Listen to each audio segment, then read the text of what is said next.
মাত্র কিছুদিন আগেই মনোজ তিওয়ারি বলেছিলেন মহেন্দ্র সিং ধোনির আরও বছর দুয়েক আগেই অবসর নেওয়া উচিত ছিল। এ কথার কারণে ধোনি ভক্তদের রোষানলে পড়েন মনোজ।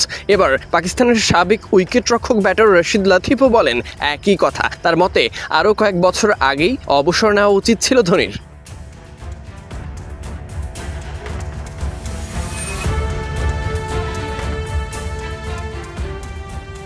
রশিদ লাতিফ নিজেও ছিলেন উইকেটরক্ষক। বাংলাদেশের বিপক্ষে মুলতান টেস্টের সেই নেক্কারজনক কাণ্ডে ক্যারিয়ারের ইতি ঘটে ৩৫ বছর বয়সেই। ধোনির বয়স এখন ৪৩, সামনেই ৪৪ পূর্ণ হবে। এখনও খেলছেন আইপিএলে, যদিও ব্যাট হাতে অবদান রাখছেন যথাসামান্য।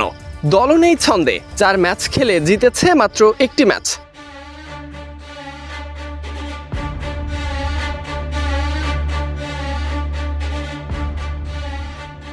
রশিদ লাতিফ তাই মনে করেন তার আরও অনেক আগেই খেলা ছেড়ে দেওয়া উচিত ছিল। একজন উইকেটরক্ষকের বয়স সাধারণত ৩৫ পর্যন্ত থাকে। আমি নিজেই তার উদাহরণ। যদি আমি টিভিতে থাকি তবে আমি একজন পারফর্মার, আর যখন আমি উঁচু মানের পারফর্ম করতে পারি না তখন আমার সুনাম কমে যায়। এমনকি ১৫ বছর ধরে কৃতিত্ব থাকলেও নতুন প্রজন্ম তা দিয়ে মুগ্ধ হবে না।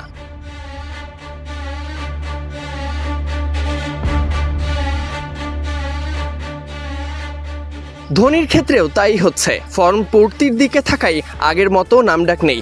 মুগ্ধ করতে পারছে না বলে যেন খ্যাতিও কমে যাচ্ছে। এমনকি ধোনি আন্তর্জাতিক ক্রিকেটের শেষ দিকেও মুগ্ধ করার মতো পারফরমেন্স দেখাতে পারেননি।